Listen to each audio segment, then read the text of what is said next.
have a positive opinion of capitalism. That's more than twice the number who feel the same about socialism. Joining me now is campus reform contributor Emma Meshell and former D.C. Young Democrats President Kevin Chavez. Emma, let's start with you, because it looks like at this point that the young crowd, they seem to believe in socialism. You know how the saying goes, right? When you're young, if you don't believe in socialism, you don't have a heart. When you get older, if you don't believe in socialism, you probably have a head. Do you agree? I do agree, and young people have always tended to gravitate more towards socialism, but as they get older and get a little more life experience, start paying more taxes, they tend to get away from that line of thinking. And it's no secret that now we have more progressive policies coming through the halls of Congress. So these ideas are really starting to take traction in a very official capacity.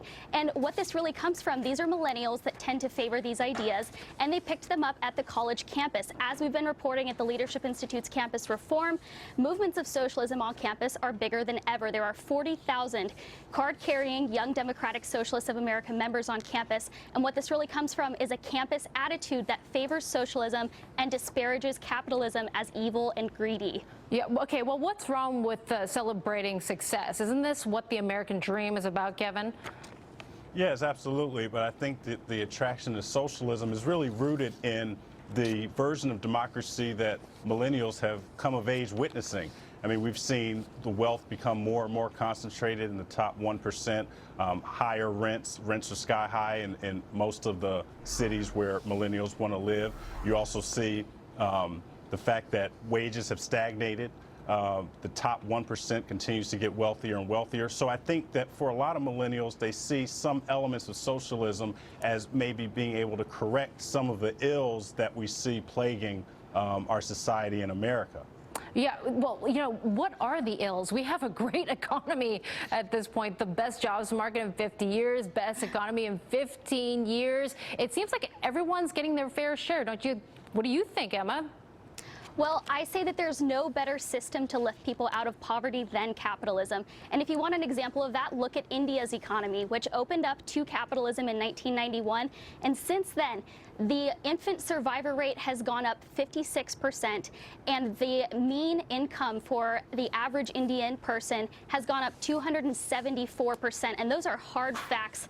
Those are things that are proven, and that is coming straight from capitalism. So while it's easy for young people to gravitate towards socialism because it sounds nice and they are frustrated with legitimate problems in our country, they're looking to the wrong solutions of government subsidization and for people to have their problems solved by government systems, when in reality we need the free market to be the thing to provide these solutions. And Kevin, it sounds great, and some would say this is policy by slogan, but when you want to implement something that's kind of like the Green New Deal, you have to find the money to pay for it eventually. Someone has to pay the bill. I mean, and this is something that is so expensive that the U.S. may not have the money to pay for it. Right, and that's true, and there will be a cost, but the cost pales in comparison to the cost we will face if we do nothing, if we don't preserve the world for future generations, and if we have to play catch up on the back end to repair damage. And I think that when you talk about the Green New Deal, it's also important to recognize that it's more of a list of goals. At this point, it's not a hard proposal.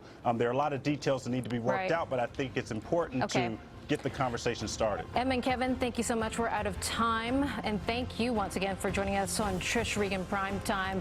And we do have more on Fox Business coming your way right after this. Stay with us.